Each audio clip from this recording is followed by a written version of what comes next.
5 Premier League stars that could be on the move this summer. Stay tuned to the end for a very interesting inclusion. Starting off the list, we have one that Spurs fans I'm sure will be dreading. It's Mickey van de Ven.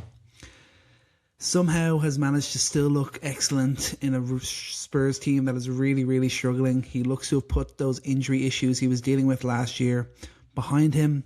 He's been healthy for pretty much all of this season and has looked absolutely fantastic despite the fact that Spurs have been so poor, especially in the Premier League. You're looking at probably a price tag of somewhere in the 75 to 100 million pound range. It could be, I believe Spurs will probably look to get a record fee for a defender if they are to part ways with Van de Ven.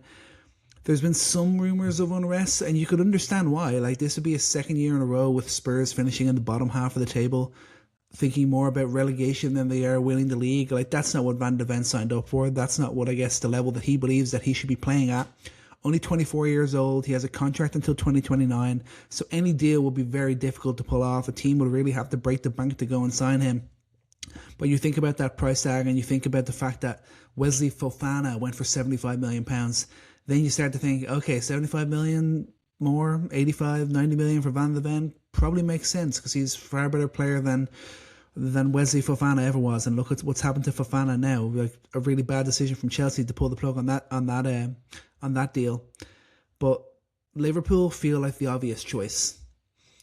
I know he also plays the same position as Van Dijk, but look at Van Dijk. Van Dijk has been struggling this year. He's just not the same player that he was before, and they have to start thinking about a replacement, and maybe they should move for Van de Ven now before it's too late. Like, Konate is on an expiring deal.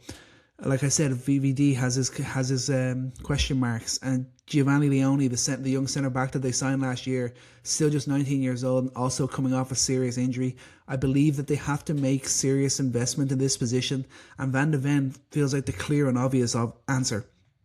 He will be a superb fit at Liverpool, excellent on the ball, can play in a high line if needs be. He offers that threat from set pieces that we've seen from Van Dijk and Konate. He kind of checks all the boxes. I think if Liverpool will be looking to invest in their backline this summer, they'll also potentially be looking to invest in their midfield. We'll get into that a little bit later.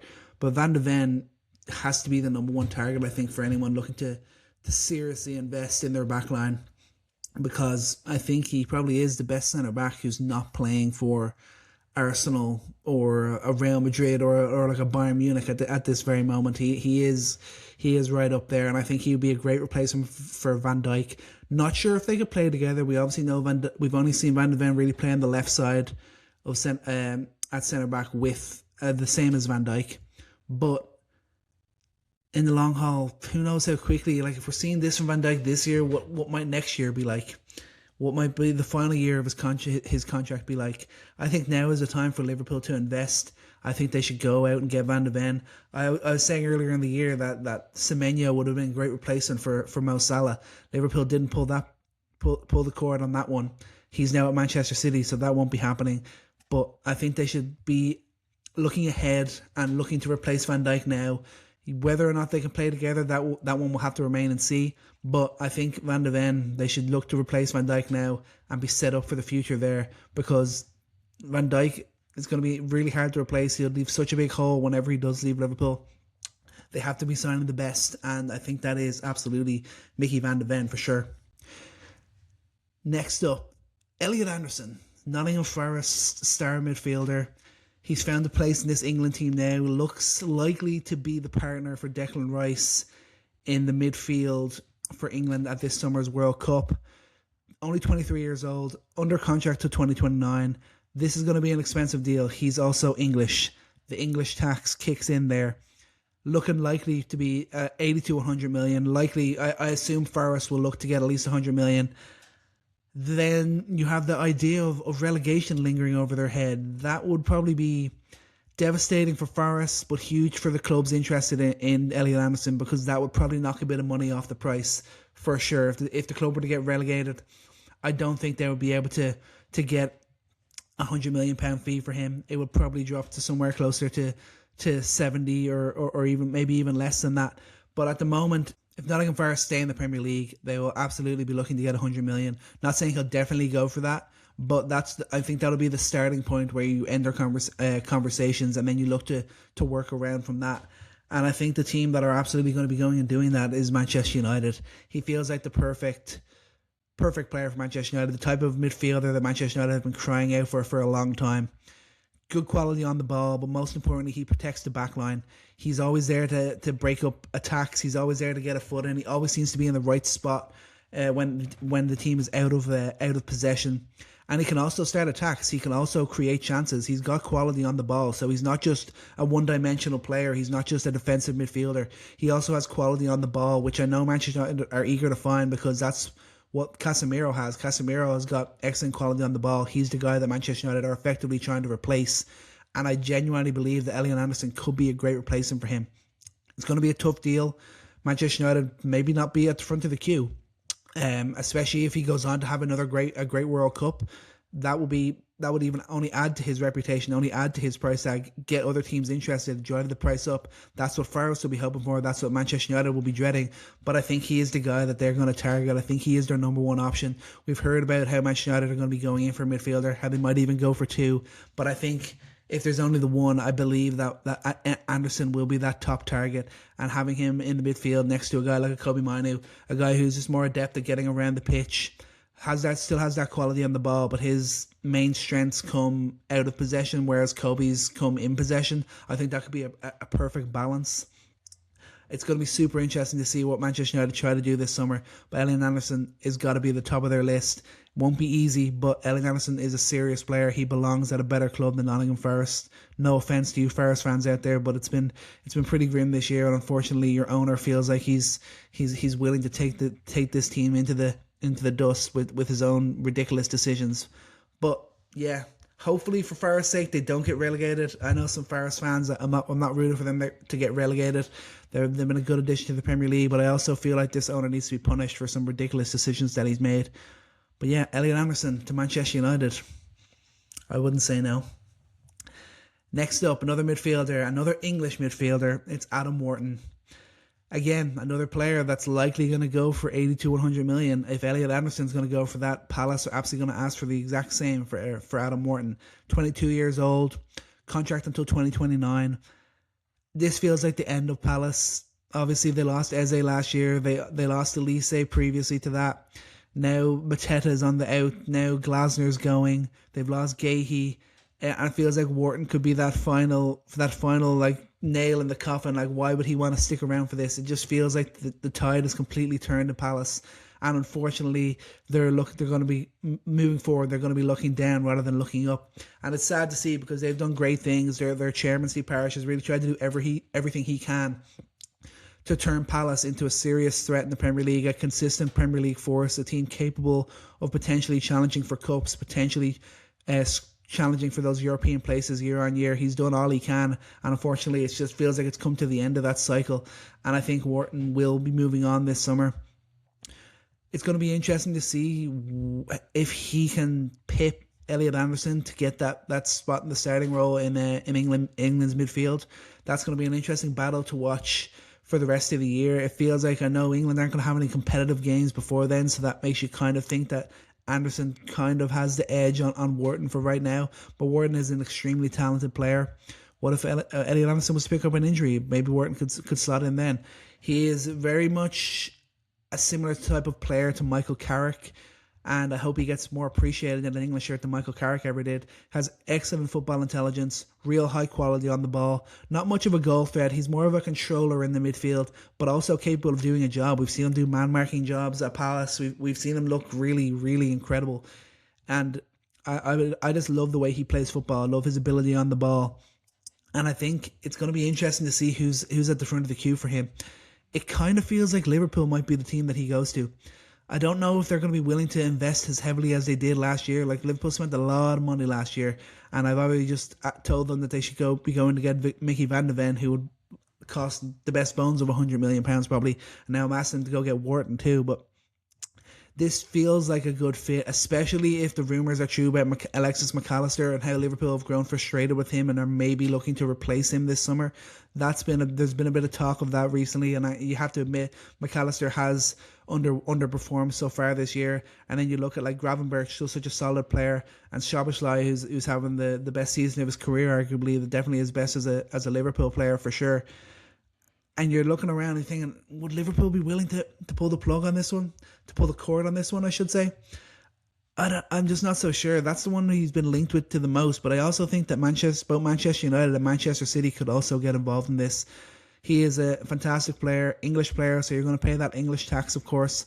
But I just look at him and see such a player that just has so much intelligence, so much quality on the ball, always wants the ball. He's willing to take it in bad positions, willing to get the ball with his back to play, able to turn on it. He's got so much quality, and I think any of these teams would be lucky to have him. I feel like Liverpool might be at the top of the list right now, but especially if Manchester United can strike a deal for Elliot Anderson, I think then Adam Morton becomes their top target right after that. I think that's a very clear thought right now. City, I feel like, could also get involved. Like Rodri, still their guy, but maybe he's never going to get back to the player that he once was. I know they spent big on a guy like a Nico Gonzalez, Reinders. They spent big in their midfield recently, but City are always going to be in the market for top talent, and that's why I think they could maybe make a move. But it's going to be, I think Liverpool feel like the team that Wharton wants to go to. Liverpool feel like they have the option there, so it's going to be super interesting to see if that comes to fruition this year, and if Liverpool aren't interested, where might he go after that? Super interesting, but I think he'll definitely be on the move this year, because unfortunately the good times that Palace have enjoyed over the last couple of years, I feel like are coming to an end now, and it's gonna end in tears for Crystal Palace fans, sadly. Next one is a very interesting one. This has just come out in the last few days of unrest and desire to go home, and that's Nick Voltemade. Newcastle only signed him last summer for the best bones of 70 million when you include add-ons. Now there's rumours of unrest. We've seen reports that Everton want to make a bid for Voltemade this summer. Now we're seeing stuff that he wants to go back to Germany. He's a bit homesick, doesn't really like it in Newcastle. 24 years old and in and out of the team, and that's where you're kind of wondering, is this more he thought he would come in and be the guy at Newcastle? He was expecting to have full reign. He thought he'd be the number one choice, first string starter, week in, week out, every game, and that just hasn't been the case. Is that maybe what we're seeing? Or is he actually homesick, doesn't really like it in Newcastle? Newcastle is a pretty dull place. Newcastle is great if you're a Newcastle United fan. Newcastle is great if you're going out on the town every night. Outside of that, there really isn't a whole lot going on in Newcastle, so I guess I could kind of see why a player might get a little bit homesick playing in Newcastle. It does make sense, but why would Newcastle be willing to get rid of him? They just forked out a serious amount of money for him. He is a talented player.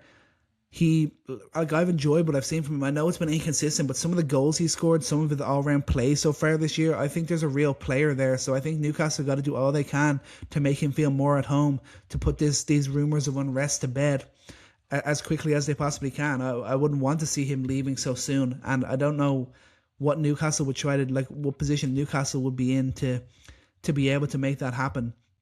I'd be interested to see what their thoughts on it. I assume they'll shut it down, but it's going to be interesting to see what they're thinking about it as we get towards the summer. He's got 10 goals so far this year. Nothing spectacular, but he's never done anything spectacular before. He's still a fairly raw talent, so I think they need to give him time to really come into his own as a football player, and I think that he's going to be able to do that at Newcastle, and I hope that he can stay put, because it's very interesting to watch a player like him. He was what was it in the end? Maybe their fourth choice that they went and got him. I can't really remember. And Newcastle just seemed to be getting rebuffed by every striker around last summer, and they eventually settled on Voltemade. And then he's come in and he's had some great moments, had some bad moments. He's fallen out of favour with Eddie Howe. And now we're just looking at it now. All of a sudden he's homesick. Now he wants to return to Stuttgart, maybe even Bayern Munich. I'm like, why would Bayern Munich get involved in this? It's not like they can get him on a free transfer. They've already got Harry Kane. They're hardly going to invest, I guess, upwards of 70 million is what Newcastle would want, considering they just spent 70 million on him this past summer, and he's got a big contract. Why would they be willing to let him go for anything less than a serious profit on what they already paid? So yeah, I feel like this one isn't going to really go anywhere. I feel like he will stay at Newcastle, and hopefully he'll he'll end up doing great things in Newcastle, because this guy is a serious talent. We've seen him start to get his place in the Germany team, score a few important goals. Like there is a player there, and I think Newcastle fans will grow to love him, and hopefully he can grow to love Newcastle as well. Next one up, another Newcastle player, Sandro Tonali. Obviously, we saw those links to Arsenal towards the end of the January transfer window, and while I never really believed that any of them were true, that led to his agent starting to come out and talk. And when the agents start talking, that's when you kind of think, oh shit, this is the end. Whenever agents start to talk, when you're hearing about players' agents needing to speak, that feels like the moment where transfers are about to happen, where players are uneasy and players are going to want out. And I think that might be the case with Tonali. Tonali, of course, going to turn 26 in May. One of the best midfielders in the Premier League, one of the most underrated midfielders, I think, in the Premier League. Newcastle were able to go and strike a deal for him. He was one of the most highly touted midfielders in the world, and Newcastle were able to go and strike a deal. And I just wonder, is he kind of going through the same thing that Alexander Isak went through? Whereas he was made these promises when he joined Newcastle, and they're just not coming through on them. That's something I feel like could be going on with Tonali as well. Obviously, he's had his own issues off the field with that betting ban, but Newcastle have stood by him and he's come back and been an integral part of what they've done. But this is yet another season where they're in the Champions League and struggling to balance Champions League success with Premier League success. They're in the bottom half of the table, very inconsistent in the Premier League. Is Tonali kind of looking around and thinking, this is not exactly what I signed up for. I think maybe I should move on. It kind of feels like that. This is another player where Newcastle are struggling to take that extra leap, and it kind of feels like they're on the verge of crumbling almost. Crumbling is probably a strong word for it, but just after what happened with Isak last year, and now what feels like it's happening with Tonali, the struggles they've had in the transfer market to try and nail down their top targets, it just feels like Newcastle aren't going to be able to burst through that ceiling and really establish themselves as a top team in the Premier League. I hope that's not true. I hope I'm wrong on that, because Newcastle are one of the great Premier League teams. Watching their games at St James's Park are always thrilling. I love Eddie Howe. I believe in him as a manager. So I hope this isn't like the end, or this isn't like the ceiling for Newcastle. But I feel like Tonali could want out. He's got a contract to 2029, option to extend that to 2030. So still under contract, so it would still require a hefty fee. And I think everyone would be interested in a player of his ability. I think if he does want out, I think every club in the Premier League, maybe Arsenal aside, I know that was the club that he was actually linked with, would be wanting to bring Tonali to their club. I don't know. I would be interested to see what sort of fee Newcastle want to command. Obviously, they spent, I think, 70 million euros on him when they signed him. I would imagine they were expecting a similar sort of fee for what I was talking about earlier with Wharton and Elliot Anderson. But really quality box-to-box midfielder. Every now and again, he can step up with a great goal. But yeah, just all-round quality on the ball. Gets up and down the pitch very well. Has great energy levels. So I think he'd be a great addition to any team. Manchester United could definitely do with a player of his quality for sure.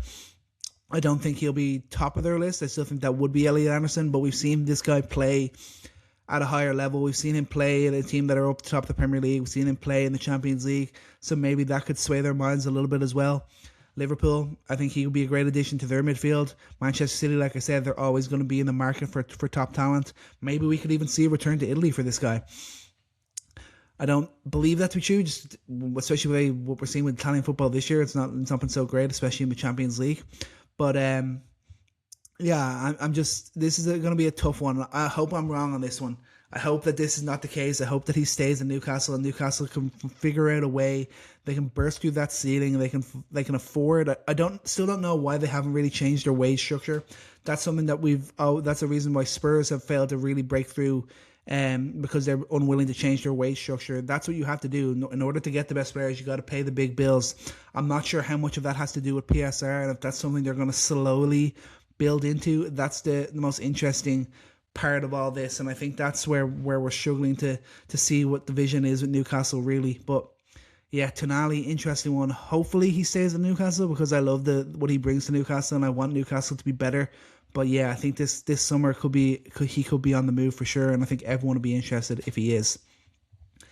Finally, an interesting one, Morgan Rogers, 23 years old, one of the bright young players in the Premier League, right on the cusp of nailing down a starting spot in this England team. absolutely would cost 80 to 100 million. That could even go up because he could have a good World Cup. If he nails down that starting spot, I think he could. I think whether you want to have him in that number 10 or in that left sided role, obviously, I think Tuchel wants more natural wingers, and that would maybe push him out of the team. But I think he's got an excellent chance of being the starting number 10 for England at the World Cup. And if that's the case, he has a good tournament, like his price is just going to skyrocket. Everyone is going to be interested. As like right now, he's a very specific type of player, in my opinion.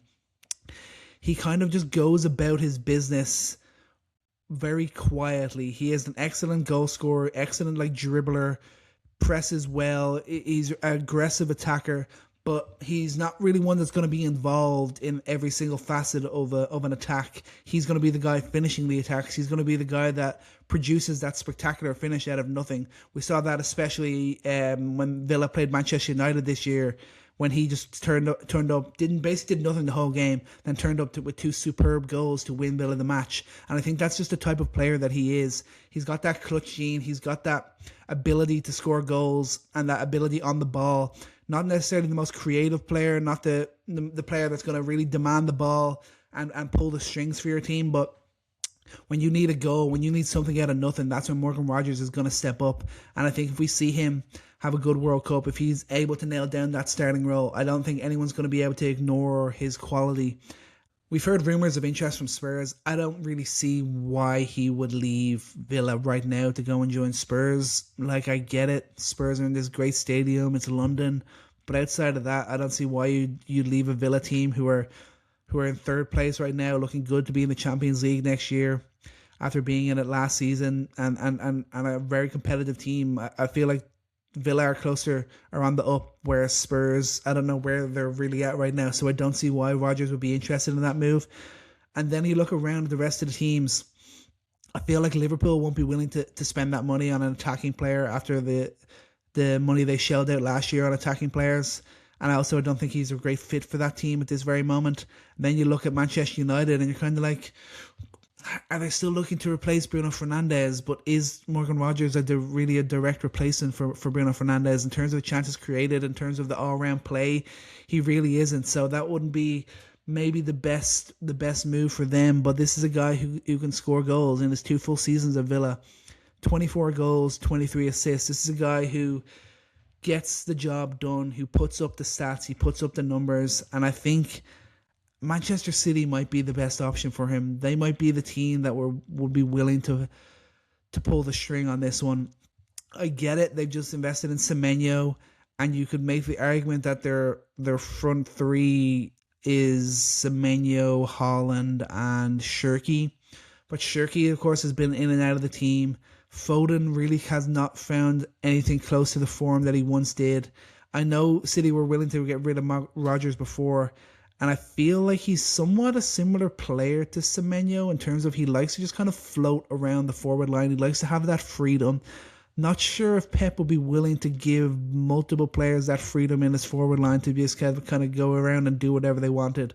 But I keep saying, like, I believe Shirky is going to be a player, so maybe City won't get involved in this, but I think the big thing is when he goes to this World Cup and if he turns in a few good performances, that's when we're going to really see teams start to take notice of Morgan Rogers. This is an incredibly talented player. Like I said, only 23 years old.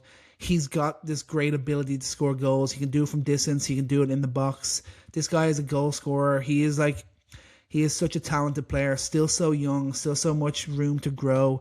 So it's going to be interesting to see where he ends up. But I think this could be the summer where he makes a move. I think even Unai Emery is kind of slowly becoming a little bit frustrated with things at Villa. Maybe knows they're kind of hit that wall. They've kind of hit a wall and they've kind of got as high as they can go. Maybe that can change. We'll have to wait and see. But maybe they've hit that wall and maybe Rodgers will be looking around and saying, I need to go somewhere with a bit of a higher ceiling. And the only problem is it's just a question of who would be willing to go in for him. Chelsea, yeah, maybe, but they're a bit of a mess. Manchester United, yeah, maybe, but they're a bit of a mess. Spurs, they're definitely a mess. Would Arsenal be willing to get involved in a player of his nature, of his style? I'm not 100% sure. Liverpool, I'm not 100% sure if they'd be willing to make that move. I feel like he would just step on the toes of Florian Wirtz a bit too much. And then you look at City and thinking, could that be the option? They've invested heavily, but they're always investing heavily. So I feel like if anyone is the number one option, I feel like it's probably Manchester City, but he is definitely one to watch. Excellent player. And if you don't watch Morgan Rogers enough and you don't think he does enough, just watch the games and just like look at his stats at the end of a game, and you see the successful dribbles, you see the passes in the final third, you see the shots on target, you see the goals. That's what Morgan Rogers is all about. But yeah, that's it. That's my list. Let me know in the comments, do you think any of these players are staying put? Where do you think their best fits are? Any other Premier League stars you think are going to be on the move this summer? Please let me know in the comments. And as always, make sure you like and subscribe. Until next time, guys. Peace out.